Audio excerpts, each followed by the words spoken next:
I've been married to Jessica for 6 years now. On the surface, we had what most people would call a perfect life. Stable jobs, a nice home, and we rarely fought. Jessica was always outgoing, a social butterfly, and I loved that about her. But about a year ago, she started mentioning this guy from work, Brian, an IT guy in his mid-30s. She'd laugh about him constantly, calling him her work husband. Every time she talked about him, it was with this stupid grin on her face, like he was the funniest person alive. At first, I didn't think much of it. People have work friends, and I didn't want to be one of those insecure husbands who sees a threat everywhere. But the more she laughed about Brian, the more uneasy I started to feel. It wasn't the jokes themselves. It was how she brushed off any concern I showed. "Relax, Mark. It's just playful banter. He's like a brother to me." That's what she'd say every damn time. Looking back, I guess that was my first mistake. Trusting her word, despite my gut screaming at me that something wasn't right. It all came to a head on the night of our anniversary. Jessica had been acting a little off leading up to it. More distant, more glued to her phone than usual. I chalked it up to work stress or maybe her planning some surprise for our anniversary. Stupid me, right? I had it all set up for the night. I'd made reservations at the restaurant where we had our first date, picked out her favorite wine, and even got her this expensive necklace she'd been eyeing for months. I thought I was being thoughtful, trying to bring back a little of that spark we had when we first got together. But as the day dragged on, she didn't seem all that excited. She kept saying she had to stay late at work for some project. The funny thing was, I didn't even question it. She'd used that excuse before and I'd always let it slide. That night, I was waiting at the restaurant, holding a reservation that never got used. She sent me a text around 8 p.m. saying, "Sorry, work ran late. Rain check." My heart sank a bit, but again I gave her the benefit of the doubt. I went home, figuring we'd celebrate the next day or over the weekend. But then something happened that I still can't get out of my head. Jessica hadn't logged out of our shared laptop. While I was putting it away, a message popped up on her work chat. It was Brian. The message wasn't long, but it hit me like a ton of bricks. "Last night was amazing. Can't stop thinking about you. When can we do it again?" I froze. At first I thought, this has to be a misunderstanding. Maybe it's a joke or something I don't get. But that was wishful thinking. I clicked on the chat history. There it was, all laid out for me like a twisted script from a soap opera. There were dozens of messages between them. Flirty, suggestive, full of innuendos. And then, the part that shattered everything. They'd spent the night together. On the night of our anniversary. While I was waiting for her at a restaurant, she was with him doing God knows what. I didn't want to believe it. I reread the messages, hoping I'd misunderstood. But I hadn't. Every emoji, every flirty line was like a knife twisting deeper into my chest. She'd betrayed me, plain and simple. And what made it worse was that she wasn't even trying to hide it that well. She was careless, cocky even, like she thought I'd never find out. I sat there for what felt like hours, staring at the screen, trying to figure out what to do. My mind was racing, filled with anger, hurt, disbelief. I wanted to call her, to scream at her, to demand answers. But I couldn't. Not yet. I needed a plan. One thing was for sure, though. I wasn't going to let her get away with this. Jessica came home late that night, just like she said she would. She walked through the door with this casual, tired smile, like nothing was wrong. "Sorry, babe, work was a killer tonight," she said, tossing her purse on the counter. I was sitting on the couch, laptop closed, just staring at her. My heart was pounding in my chest, but I kept my cool. I didn't say anything at first, just watched her move around the kitchen like she didn't have a care in the world. It was almost impressive how easily she lied, how comfortable she seemed in her deception. Eventually, she noticed my silence. "You okay? You're quiet tonight," she said, glancing over at me with that fake concern she'd mastered over the years. That's when I decided I couldn't hold back any longer. "Jessica," I said, my voice calm but firm, Where were you tonight? She froze for just a split second, barely noticeable, but I saw it. Then, just as quickly, she recovered. I told you I was at work. We had this huge project and I cut her off. Stop. Just stop. I know where you were. I know who you were with. Her eyes widened for a second, then narrowed, shifting into defense mode. What the hell are you talking about? I opened the laptop and pulled up the messages. I saw everything, Jess. You and Brian. The night of our anniversary, you weren't working late. You were with him. The color drained from her face. For the first time, she didn't have a quick comeback. No fake smile to hide behind. She just stood there, staring at the screen, at the undeniable proof of her betrayal. But it didn't take long for her to snap back. Oh, come on, Mark. You're really gonna freak out over some texts? It's not what you think, she said, rolling her eyes like I was the one being ridiculous. Not what I think? I laughed, but it wasn't a happy laugh. You spent the night with him, Jessica. You lied to me, and you cheated on me. She crossed her arms and sighed, like she was already tired of the conversation. We didn't do anything serious, okay? It was just, I don't know, we had a little fun, but it wasn't a big deal. It didn't mean anything. I couldn't believe what I was hearing. Didn't mean anything? You spent our anniversary with him, and you have the audacity to tell me it didn't mean anything? How long has this been going on? She shrugged, like she couldn't be bothered to count. A couple months. But it's not like I love him or anything. It's just, he's fun. You've been so boring lately, Mark. You're always so serious. Brian. He makes me feel alive. That's when I realized what a monster she really was. No remorse, no guilt, just pure selfishness. Her words hit me harder than any punch ever could. You're boring. He makes me feel alive. That's what it had all come down to for her? 6 years of marriage, of shared memories, of building a life together, and suddenly I was just boring? The sheer audacity, the casual cruelty of her words, was beyond anything I'd prepared myself for. I felt like I was drowning. My heart was pounding so hard it was all I could hear. Anger, humiliation, sadness. All of it hit me at once. I wanted to scream, to break something, to just make her see how much she'd destroyed with her selfishness. But instead, I just stood there, staring at her like I didn't even know who she was anymore. And in that moment, I realized I didn't. The Jessica I thought I knew was gone. Maybe she had been gone for a while, replaced by this cold, heartless woman standing in front of me. A woman who thought nothing of breaking her husband's heart, as long as she got to feel alive with some other guy. I tried to keep it together, but my voice cracked. So, that's it, huh? 6 years, and I'm just boring now. She rolled her eyes again, as if I was the one being unreasonable. Oh, come on, Mark. Don't be so dramatic. It's not like we were happy. You were always so wrapped up in work or whatever. You barely even noticed me anymore. That was the part that stung the most. I had noticed. I'd noticed every little change, every shift in her mood, every time she started paying more attention to her phone than to me. I just hadn't wanted to admit that it was because of someone else. I thought if I worked harder, if I gave her space, things would get better. I thought we could fix it, but there was no fixing this. The person I married didn't exist anymore. She wasn't standing in front of me. Instead, there was this stranger, cold, indifferent, and completely unapologetic. Jessica, you lied to me. You cheated. You didn't even have the decency to end things before you went running to him, I said, my voice barely holding back the rage I was trying to keep in check. She sighed, like the conversation was tiring her out. I didn't think it was a big deal, Mark. I mean, it's not like I wanted to hurt you, but you're acting like I committed some crime. People drift apart. It happens. I couldn't believe how nonchalant she was. She didn't care. Not even a little bit. It wasn't just the betrayal. It was the fact that she didn't even have the decency to pretend like it mattered. To her, I was just collateral damage, something in the way of her fun with Brian. The anger inside me started to build. You didn't think it was a big deal?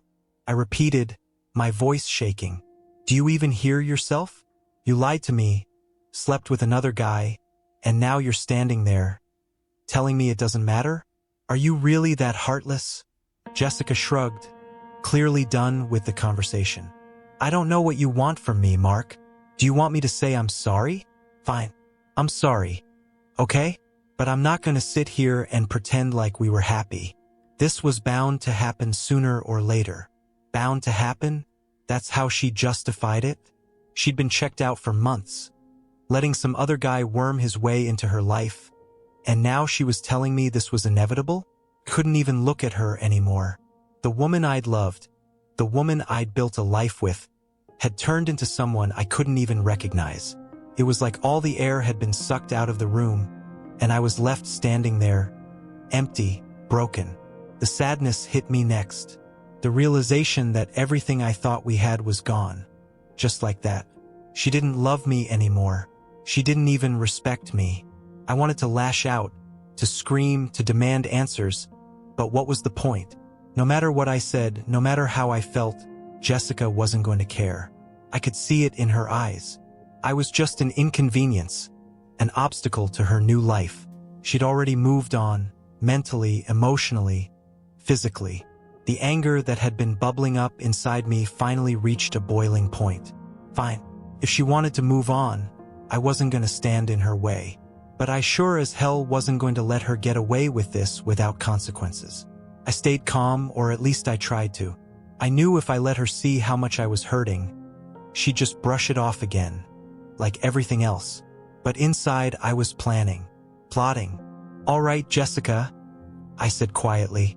You're right. Maybe we weren't happy. Maybe I didn't see it. But you know what? I'm done. We're done.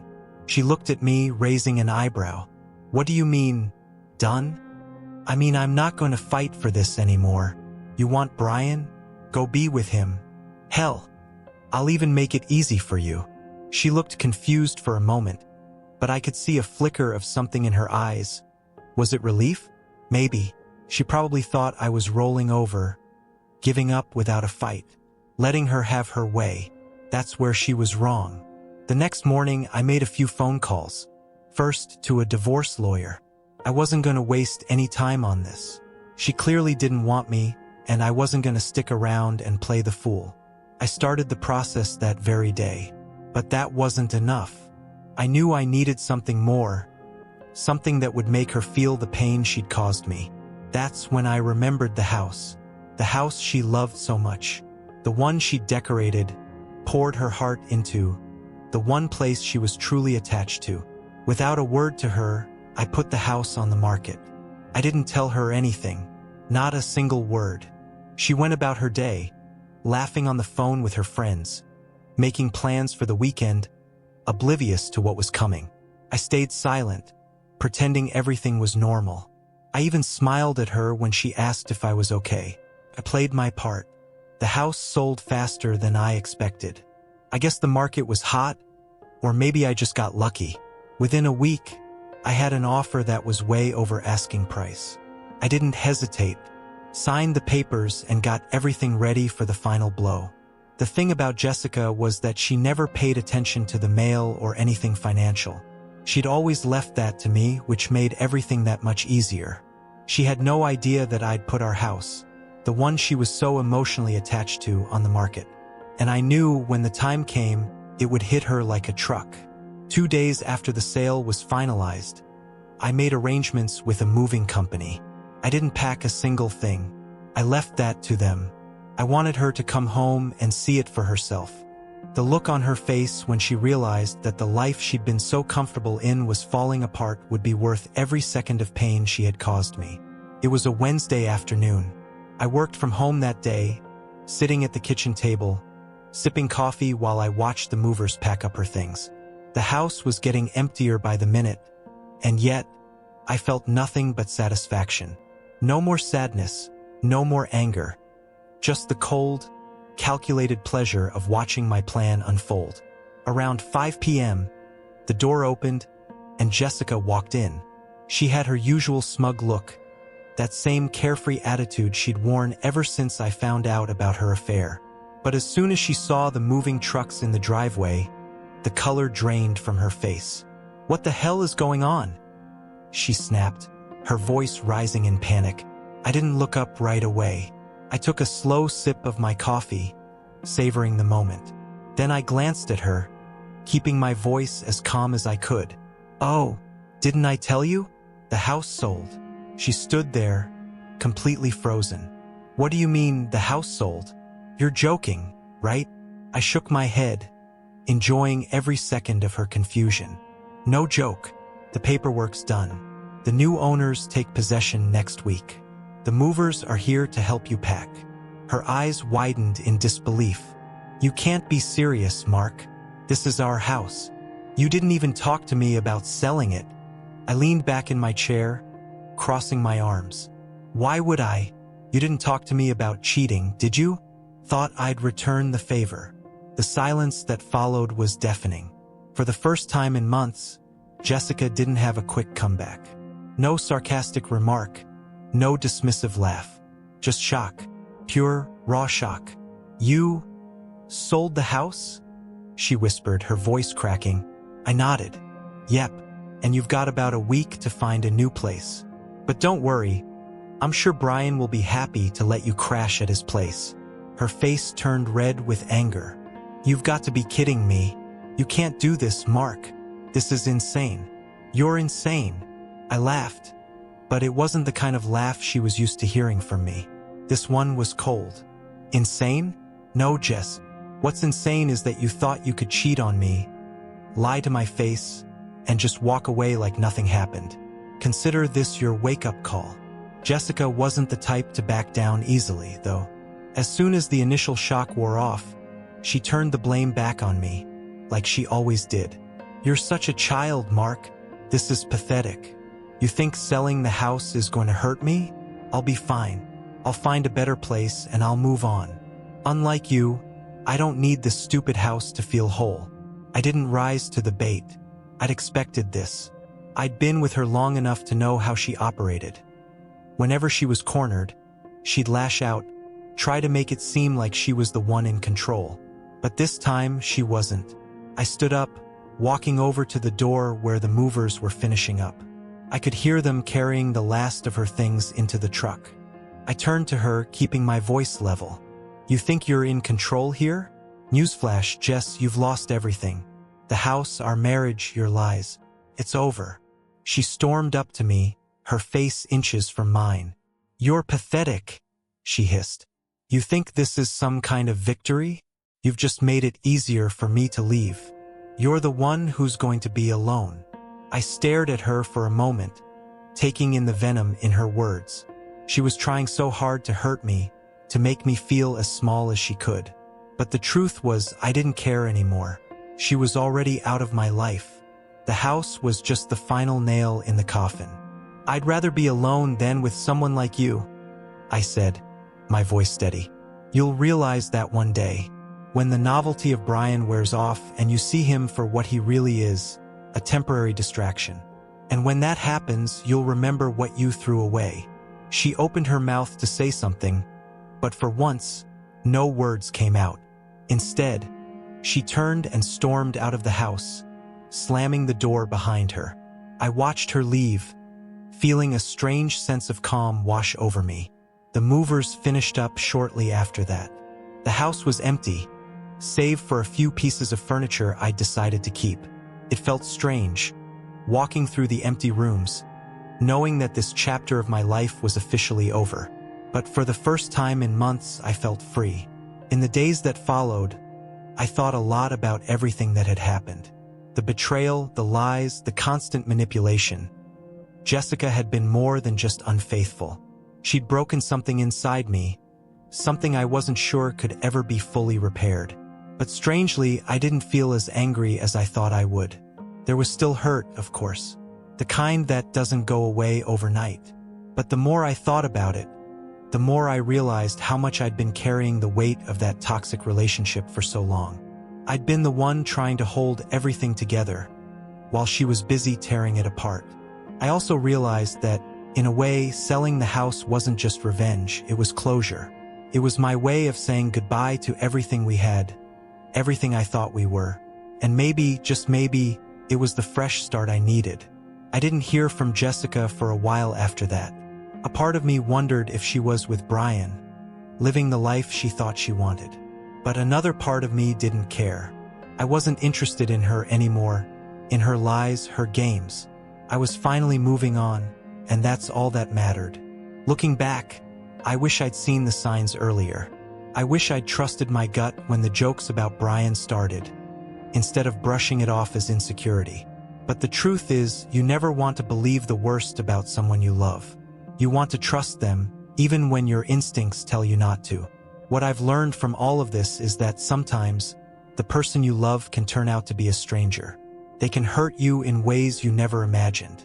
And when that happens, you have two choices. You can let it destroy you, or you can take control and rebuild your life. If I have any advice for anyone going through something similar, it's this: don't wait for things to get better on their own. If someone shows you who they really are, believe them. Don't make excuses for their behavior. And when it's time to walk away, do it with your head held high. Don't let them take any more from you than they already have. And if you can, get some sweet revenge along the way. It helps.